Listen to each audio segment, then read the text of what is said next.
Friends எல்லாருக்கும் வணக்கம். உங்களோட ஜெய் டிப்ஸ் அண்ட் குக்ஸ் சேனலில் இன்றைக்கி நம்ம முட்டை மலாய் எப்படி பண்ணுறது அப்படிங்கிறது தான் பார்க்க போகிறோம். இது ரொம்பவே சிம்பிளான சூப்பரான ரெசிபிங்க. ட்ரை பண்ணி பாருங்கள், உங்களுக்கும் கண்டிப்பாக பிடிக்கும். வாங்க அதுக்கு தேவையான பொருட்கள் என்னென்னு பார்க்கலாம்.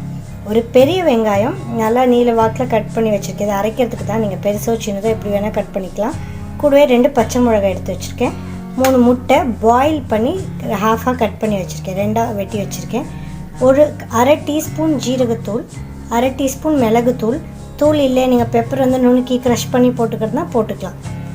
அரை teaspoon garam masala, 1 table spoon இஞ்சி பூண்டு விழுது. அதுக்கப்புறம் ஒரு சின்ன கிளாஸில் பால். இவ்வளோ தான் இதுக்கு தேவையான பொருட்கள். இப்போ ஃபஸ்ட்டு நம்ம பெரிய வெங்காயத்தையும் பச்சை மிளகாவையும் அரைக்க போகிறோம். வாங்க ஃபஸ்ட்டு அதை போய் அரைச்சிட்டு வந்துடலாம். இப்போ பச்சை மிளகா வெங்காயம் விழுத அரைச்சி எடுத்தாச்சு. இப்போ நீங்கள் அடுப்பில் உங்களுக்கு எந்த பாத்திரம் யூஸ் பண்ணுமோ அதில் 2 குழிக்கரண்டி அளவுக்கு எண்ணெய் ஊற்றிக்கோங்க. இதுக்கு நல்லெண்ணெய்லாம் சேர்க்காதீங்க, அந்த டேஸ்ட் வந்து கொஞ்சம் மாறி போயிடும். நார்மலான ரீஃபைண்ட் ஆயில் வந்து 2 குழிக்கரண்டி அளவுக்கு எடுத்து ஊற்றிக்கோங்க. எண்ணெய் லைட்டாக காஞ்சதுக்கப்புறமா நம்ம அரைச்சி வச்சுருக்கோம் இல்லையா, இந்த வெங்காயம் பச்சை மிளகா போட்ட பேஸ்ட்டு, அதை வந்து நம்ம இதில் போட போகிறோம்.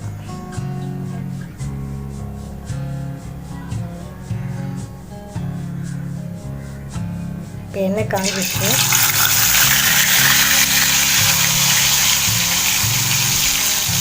இப்போ கொஞ்சம் எண்ணெய் வந்து இந்த அளவுக்கு இருக்கணும். நல்லா பாருங்கள், எண்ணெய் வந்து கொஞ்சம் ஜாஸ்தியாக இருக்கணும், இல்லாட்டி இந்த டிஷ்ஷோட டேஸ்ட் வந்து உங்களுக்கு கம்மியாகிடும்.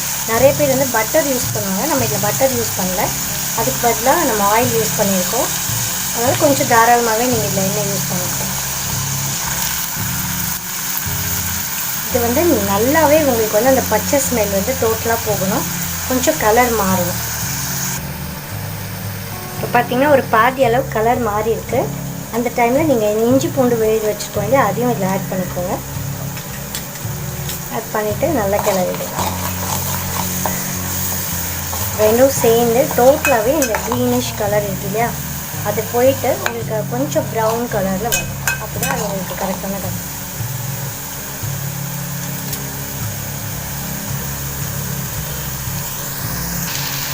இப்போ பார்த்தீங்கன்னா உங்களுக்கு நல்லாவே கலர் மாறி இருக்குது. இந்த டைமில் நம்ம எடுத்து வச்சுருக்கக்கூடிய மசாலா பொருட்கள், கரம் மசாலா, மிளகுத்தூள்,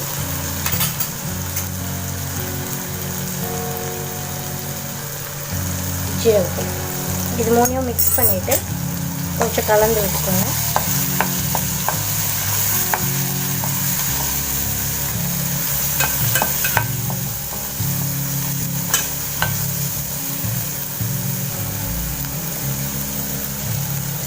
கலந்து விட்டுட்டு மசாலா ஸ்மெல் கொஞ்சம் போகிற வரைக்கும் வெயிட் பண்ணுங்க. ஒரு 2 மினிட்ஸ் வச்சா போதும். வச்சதுக்கப்புறம் அடுப்பை ஆஃப் பண்ணிவிட்டு நம்ம எடுத்து வச்சுருக்கோம் இல்லையா இந்த பால், இதை அது கூடவே சேர்த்துறோம்.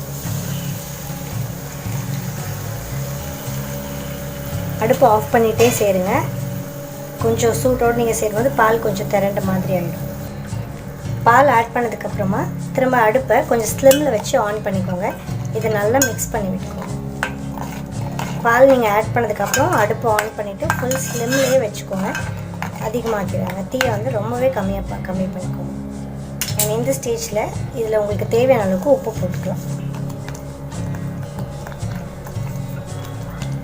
உப்பு வந்து உங்களுக்கு எவ்வளோ தேவையோ நீங்கள் அவ்வளோ பார்த்து போட்டுக்கோங்க. சில பேர் வந்து அரை உப்பாக சாப்பிட்டு பழகிப்பாங்க. சில பேர் வந்து கொஞ்சம் உப்பு நார்மலாக கரெக்டான கன்சிஸ்டன்ஸில் யூஸ் பண்ணுவாங்க.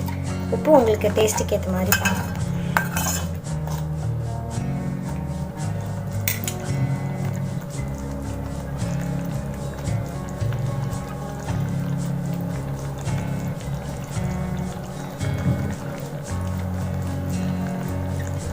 இது அப்படியே கொஞ்சம் ஒரு 5 நிமிஷம் கொதிக்க விடுங்க. உங்களுக்கு அந்த தேவையான அளவுக்கு அந்த ஒரு கிரேவி கன்சிஸ்டன்சி வந்துடும். கொஞ்சம் திக்காகும். அந்த பால் ஊற்றின பால் வந்து அதோட சேர்ந்து அந்த ஒரு மலாய்னு சொல்கிறோம் இல்லையா, அந்த மலாய்ங்கிற பேர்ட்க்கு ஏற்ற மாதிரி அந்த கிரேவி வந்து உங்களுக்கு கிடைக்கும். கிட்டத்தட்ட கொஞ்சம் திக்னஸாக.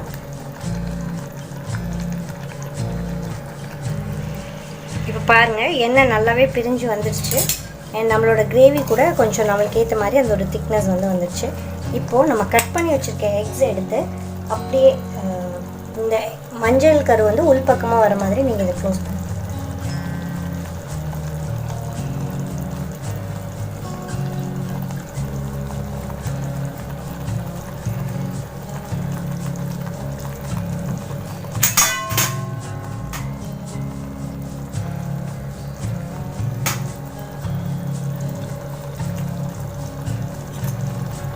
வச்சுட்டு ஒரு மூடி இருந்தால் நீங்கள் இதை மூடி வைக்கலாம், இல்லை மூடாமலும் செய்யலாம்.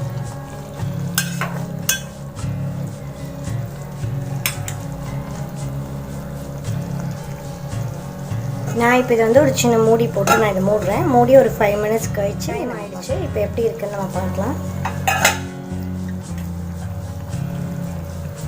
நீங்கள் லேசாக அந்த முட்டையை அப்படி திருப்பி பார்த்தீங்கன்னா உங்களுக்கு தெரியும், அந்த கிரேவி அதோட ஒட்ட ஆரம்பிச்சிடும். ஏன்னா அதுதான் உங்களுக்கு ரைட் கன்சிஸ்டன்சி.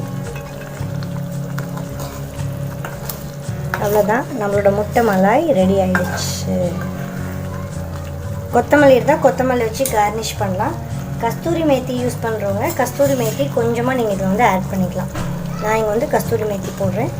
நீங்கள் உங்களுக்கு தேவையானது கஸ்தூரி மேத்தி இல்லைன்னா கொரியாண்டர் லீஃப் எதுனாலுமே, கொத்தமல்லி இருந்தால் பொடியாக கட் பண்ணிவிட்டு கொத்தமல்லி போட்டுக்கோங்க. கஸ்தூரி மேத்தி இருந்துச்சுன்னா கொஞ்சமாக நீங்கள் அதை ஆட் பண்ணிக்கலாம். அவ்வளோதான், நம்மளோட முட்டை மலாய் ரெடி ஆகிடுச்சு. இதை நம்ம இப்போ வேறு ஒரு பாத்திரத்தில் எடுத்து சர்வ் பண்ணிக்கலாம். நம்மளோட எக் மலாய் ரெடி ஆகிடுச்சு. கண்டிப்பாக எல்லோரும் ட்ரை பண்ணி பாருங்கள். இந்த வீடியோ உங்களுக்கு பிடிச்சிருந்ததுன்னா லைக் பண்ணுங்கள், ஷேர் பண்ணுங்கள், மறக்காமல் சப்ஸ்கிரைப் பண்ணுங்கள்.